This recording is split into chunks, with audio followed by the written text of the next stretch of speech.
ipunoticias.com. Acesse www.ipunoticias.com, o seu site de informação local.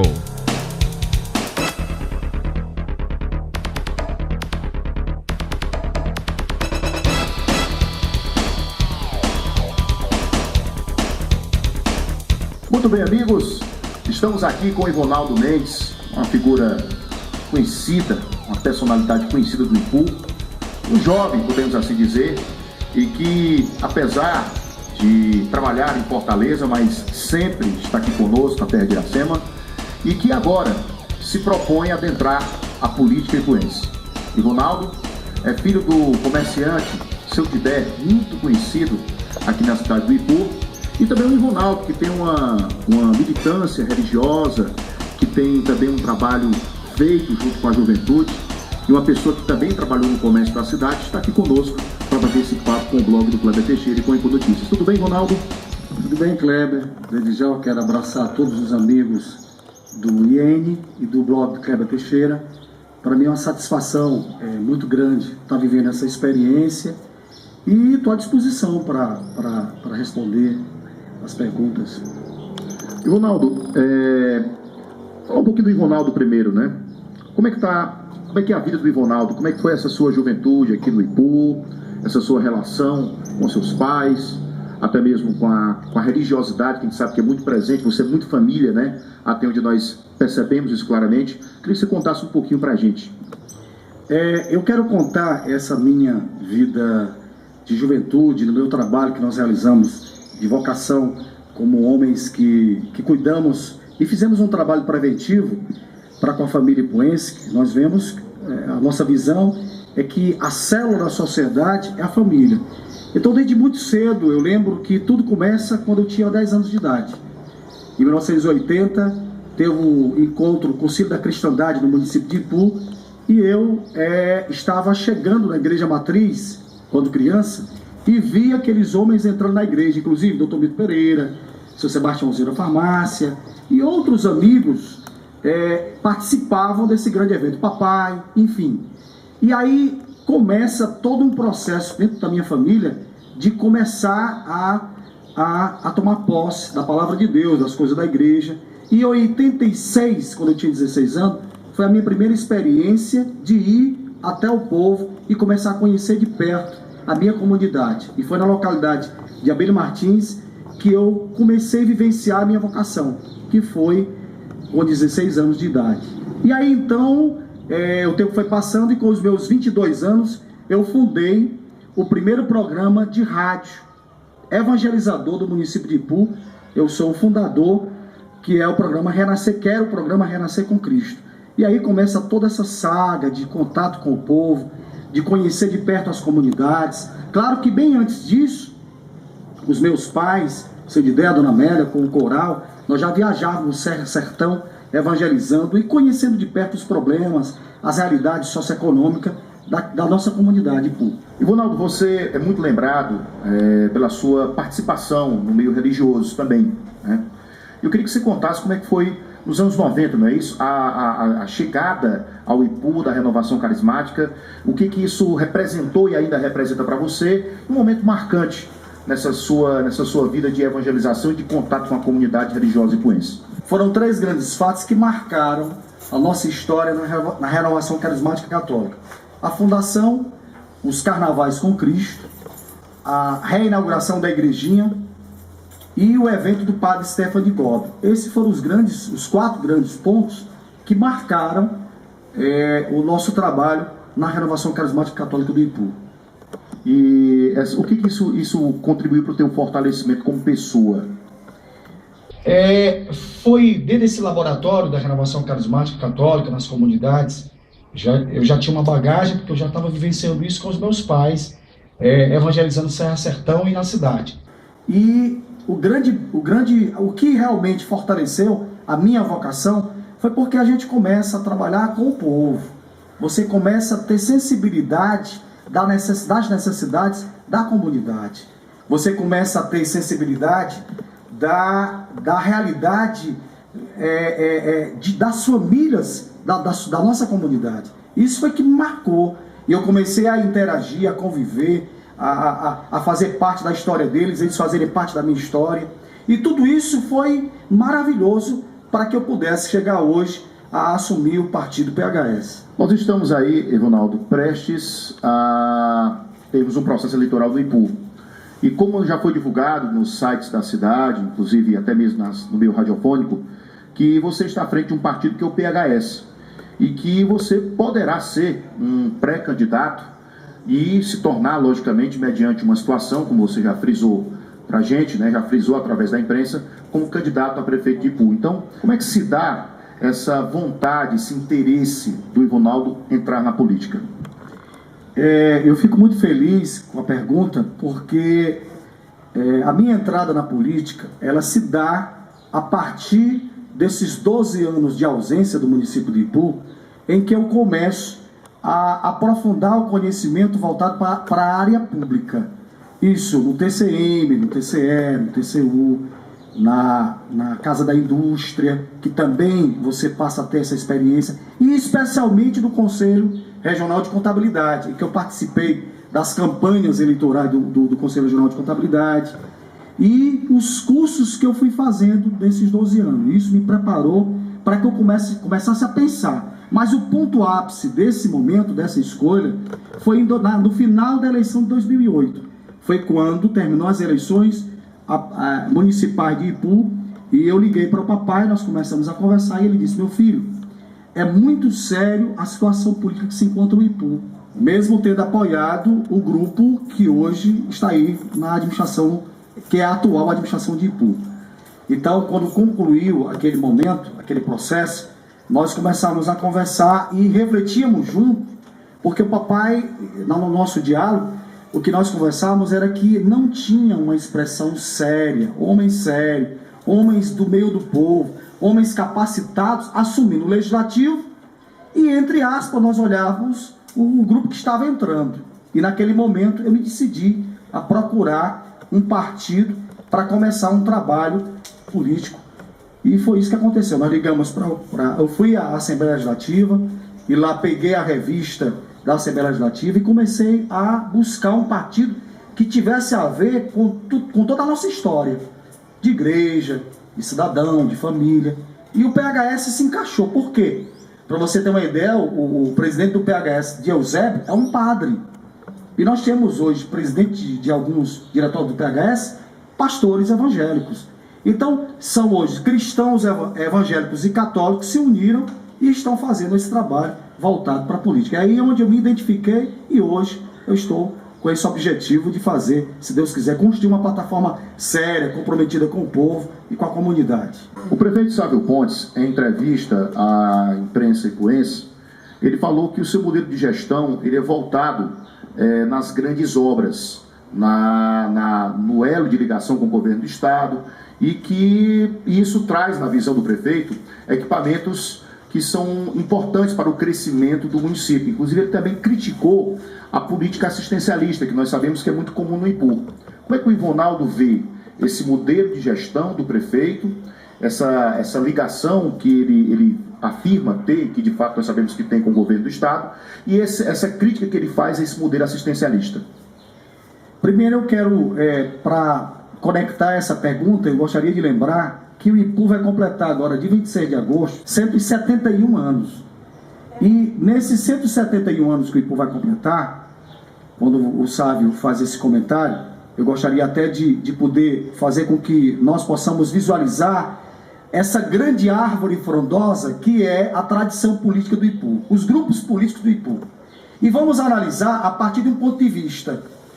Uma árvore boa não pode dar maus frutos. E uma árvore ruim, ela não pode dar bons frutos. Ou seja, essa grande árvore frondosa, que é a tradição política do Ipu, que felizmente eu não faço parte, vamos para os frutos. Hoje o Ipu se encontra com 53,31% de pobres e de indigentes no município do Ipu. Essa é a realidade gritante do município do Ipu. Na área de educação, nós encontramos hoje o Ipu, os homens de Ipu hoje, a realidade demográfica masculina, 55% dos homens de Ipu são de analfabetos. 42% das mulheres são analfabetas. Eis aí o grande fruto, o grande resultado dessa tradição, que hoje o Sávio é o gestor, e ontem foram todos esses outros que passaram, como Corrinha teve sua participação. E olhando para tudo isso que o Sávio comenta dessas grandes obras, se nós formos olhar nas pequenas ações necessárias, que vai de encontro à realidade, à melhoria da vida das pessoas, nós vamos encontrar essas aberrações. O Ipu pobre, o Ipu analfabeto, o Ipu com mercado público sem energia e sem água, o Ipu com a mordaça nas rádios, que nós não podemos fazer essa entrevista no rádio abertamente, o Ipu com uma situação hoje de pobreza extrema. E eu tenho certeza que isso são dados e são frutos de uma tradição política que eu não teria nenhum orgulho e nenhuma satisfação de fazer parte dela, ou as minhas ideias políticas, ou esse projeto da plataforma PHS ter qualquer conexão com essa tradição política de Ipu. Isso eu deixo assim muito claro. E em relação a essas grandes obras, é vergonhoso, mas nós estamos aí acompanhando pelos blogs a situação hoje do Sávio, que divulgava para a sociedade de Ipu que existia uma penetração política no governador, e que essas obras, nós percebemos que, pelo andar da carruagem, estamos já no 3º ano de gestão dele, está complicado de concluir isso, muito complicado. Em relação à obra que foi feita na reforma da estação ferroviária de Ipu, é vergonhoso o que foi feito. O projeto falava de ilha digital, restaurante, e foi um gasto absurdo. Então o que é que nós hoje encontramos? Encontramos uma realização teórica de gestão, de execução. Então, o afirmar por parte da atual gestão, dessa política de gestão, vamos assim dizer, da macropolítica das grandes obras, você acha que ela não está acontecendo? Na prática, não. Na prática existe só a ideia, mas na prática foi só feito. Quem vai na bica hoje vê que foi feito todo um processo de início, a maquete foi colocada lá, foi feita uma mídia, mas na prática quem está fazendo é o governador. Mas para que essa obra venha para cá, não é importante ter essa ligação com o governador, não? Nesse ponto o prefeito não tem razão, não? A realidade é que a conexão governador e prefeito, ela precisava ser feita, na nossa visão, de forma macro. Que forma macro? Não pode se pensar um projeto político só em Ipu. Nós estamos na região Sobral e Ibiapaba, na macro-região Sobral e Ibiapaba. O Ipu faz parte de uma macro-região com 29 cidades, 29 municípios. Se nós lembrarmos como foi a articulação, a penetração do nosso governador, foi juntamente com os outros governadores do Nordeste. Não foi sozinho. Sozinho não se consegue, no mundo globalizado e conectado, se fazer nada. Está aí o fruto da resposta do governador para toda a sociedade do Ipu, que não há toda essa ligação. Não existe essa visão hoje na gestão atual de uma penetração e de uma ação de gestão a partir da nossa macro-região. Porque você fazer uma obra desse naipe para o Ipu sem pensar na região, você está perdendo o potencial até de consumo. Mas até o nosso entendimento, Ronaldo, o Parque da Bica ele é uma obra que vai colocar o Ipu dentro de um eixo. Não é pensar macro, não é pensar grande, não. Inserir o Parque da Bica em um contexto turístico que envolva o Piauí, que envolva a região da Ibiapaba. Mas esse projeto, quem realmente formatou foi o governador. Se você olhar na lei orçamentária de 2010, 2011 do estado do Ceará, você vai ver esse projeto começando de Tianguá, que chama-se o Cinturão Turístico da Ibiapaba. Quem idealiza esse projeto não foi o Sávio, foi o governador, foi a equipe do governador, que pensa macro. Eles pensam macro. Quer dizer que se o Ivonaldo fosse o prefeito do Ipu, mesmo assim o Parque da Bica iria acontecer nessa época? Bem, primeiro nós iríamos fazer uma auditoria independente na prefeitura do Ipu para pensar nesse projeto, para visualizar a situação que se encontra o projeto. Porque pelo que se sabe, pelo andar da carruagem, nem sabemos se ele vai terminar esse pleito como prefeito. Existe toda uma incerteza. Então, para que nós possamos, a plataforma PHS, entrar hoje no IPU, nós assumimos um compromisso com você, com o cidadão ipuense. Nós iremos fazer uma auditoria, e eu digo mais, quem plantou vento vai colher tempestade, você pode ter certeza. Ivonaldo, nós estamos num momento em que se debate muito corrupção. E ao que tudo indica, nós teremos agora na eleição de 2012, diversos postulantes que não poderão registrar sua candidatura. E se registrar, corre o risco de perdê-la ao longo do caminho do trâmite eleitoral. Por quê? Por causa também de improbidade da lei do ficha limpa. Como é que você vê esse quadro de corrupção que afeta o Brasil, o Ceará, o Ipu? Como é que você, como uma pessoa que está entrando na política, vê isso? Com muita tristeza, porque, e ao mesmo tempo feliz, porque está abrindo espaço para que nós que somos homens sérios possamos apresentar uma plataforma nova, independente. Isso você pode ter certeza que não existe influência de terceiros ou que estejam dentro dessa tradição política do IPU ou qualquer tradição política externa que venha nos influenciar naquilo que nós queremos montar, aquilo que nós queremos realizar na gestão IPU para 2012. A realidade da corrupção ela está vindo à tona porque as mudanças que estão acontecendo hoje e que irão ser realidade em 2013 em todos os municípios do Brasil, ela já é realidade no governo e na União. Então o que acontece? Hoje nós temos os controles do Estado e da União internacionalizado. O que é isso? A nossa realidade pública ela vai se tornar muito parecida com a realidade privada. O gestor vai cobrar resultado do funcionário, vai cobrar produtividade, haverá a análise da realidade patrimonial do município, e isso é muito, muito positivo. Agora, o que é bom nesses escândalos que estão sendo apresentados na mídia, e vários prefeitos vão responder, porque, como eu digo, quem plantou vento vai colher tempestade, isto é a democracia, é o povo assistindo agora, nesse momento, a justiça funcionando. Precisava acontecer isso. E isso é muito importante. E vai ser mais importante ainda se essas pessoas que cometeram essas improbidades administrativas não sejam candidatos. Eu até acredito que eles deveriam colocar a mão na consciência e nem se apresentar mais uma vez, descaradamente, chegando na casa das pessoas, convidando para votarem de maneira cínica, até tentando enganar mais uma vez o povo. E eu digo isso embasado. Nós temos a gestão Pica-Pau, que movimentou nos seus 4 anos 103 milhões de reais, e os índices não mudaram. A melhoria significativa na vida das pessoas não, mas num pequeno grupo, o povo comenta muita coisa nesse pequeno grupo. O que aconteceu com esse pequeno grupo?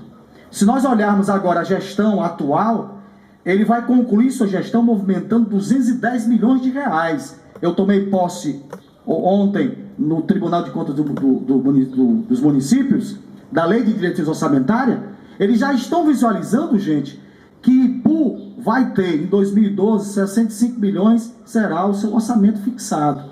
E até 2013, 2014, ou seja, o IPU nesses próximos 4 anos vai movimentar 300 milhões. Esse montante que você fala, ele está incluído também as obras que estão sendo realizadas pela atual administração? Não, porque esse montante que virá, você sabe que foram convênios que foram feitos, chamados créditos adicionais. Esse montante fixado já é o orçamento do município. Como foi agora? O que foi fixado agora para IPU em 2011? 51 milhões, algumas cifras. E aí o que acontece? Tem os créditos adicionais. O IPU fecha 2011 na cifra de 54 milhões a movimentação do IPU. Ou seja, por que eu estou citando isso, gente? Para que você comece a tomar consciência de que ser político é necessário você ter conhecimento financeiro, orçamentário, patrimonial. Por quê? Porque 2013 a mudança vai ser total. Tanto é que o presidente Lula, eu abro até esse parêntese, coloca Dilma como uma mulher técnica preparada, porque as mudanças aconteceram. Hoje nós temos a nossa contabilidade, a realidade de controle Brasil, esfera estadual e as esferas municipais internacionalizadas. E quem é corrupto não vai funcionar, não vai ter espaço nessa próxima ação de controle para os municípios. Não vai ter espaço para esse pessoal, isso eu não tenho dúvida. E o IPU perderá muito se ainda pensar em abrir espaço para esses candidatos, que mostraram durante esses 180 anos conhecimento zero, de controle, de gestão de sustentabilidade, de responsabilidade com a coisa pública, de prestação de conta com resultado na educação, saúde, melhoria de vida, etc, etc. Ivonaldo, você faz parte do PHS, um partido que faz parte da base do governador Cid Gomes. Dentro de um processo eleitoral aqui no IPU, como é que você acha que ficaria o governador com o seu partido? Será que poderia haver uma interferência, uma ingerência do diretório para que você tivesse um posicionamento favorável a um grupo A ou B? Ou será se ele, o governador e o próprio diretório do seu partido concordariam com uma candidatura alternativa que no caso seria a sua? O governador vai se comportar neutro na minha visão. E ele está demonstrando isso com as atitudes que ele tomou agora nessa semana. Todo o povo do IPU está percebendo que ele vai ficar neutro e ele não vai, pelos fatos que estão acontecendo nessa administração atual e pela situação que se encontra a realidade do estado de Ceará com os escândalos. O governador tomou uma posição séria, eu tenho certeza que ele pensou, se reuniu, analisou, e o IPU ele vai ficar neutro. Você acha que ele não vai subir nenhum palanque aqui, não? Não vai. Isso eu tenho certeza, pelo comportamento dele e pela realidade que se encontra a situação hoje de vários gestores que nós acompanhamos pelo Jornal O Povo, pelo Diário do Nordeste, pela situação de corrupção, desmando e essa coisa toda que está acontecendo em relação aos atuais gestores. Oi, Ronaldo, e para concluir, nós vamos perguntar como é que está o seu partido, o PHS. Como é que estão as ações do partido, a militância, os correligionários, se nós teremos candidatos também a vereadores. Eu sei que vocês também já estão negociando com o PT, né? E, enfim, conte para a gente como é que está a militância do PHS do IPU. Eu quero até aproveitar essa oportunidade para explicar como é que está a estrutura do PHS. A célula da economia, a base da economia, da política, da educação, de toda a sustentabilidade social, são as famílias. Então, a minha família é a base do PHS hoje.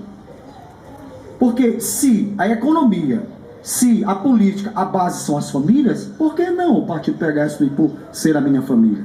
Em relação às nossas militâncias, hoje nós teremos uma reunião lá na região da Serra, das localidades da Serra, com uma família que, se Deus quiser, vai estar vindo para se trabalhar, quem sabe vir para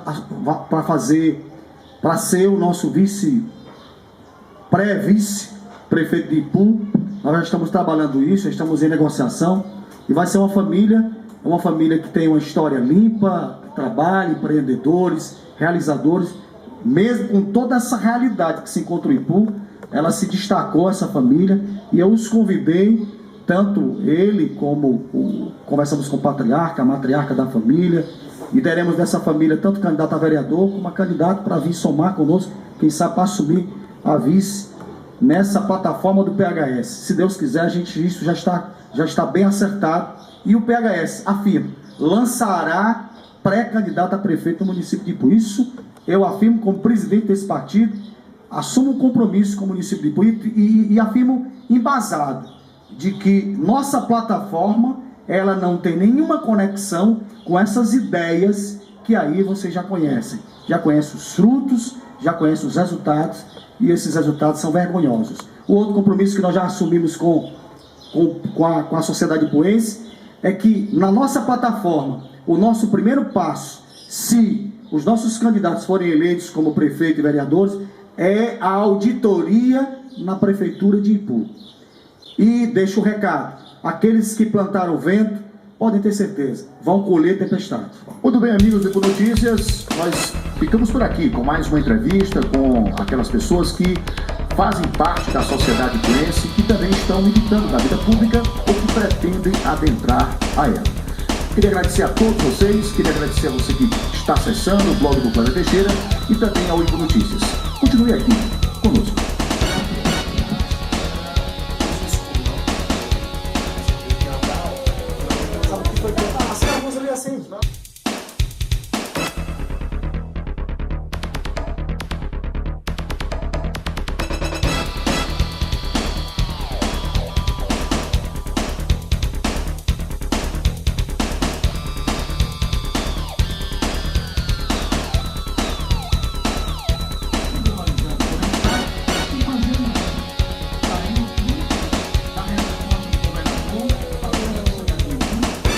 Vocês vão se acostumando que é assim, viu?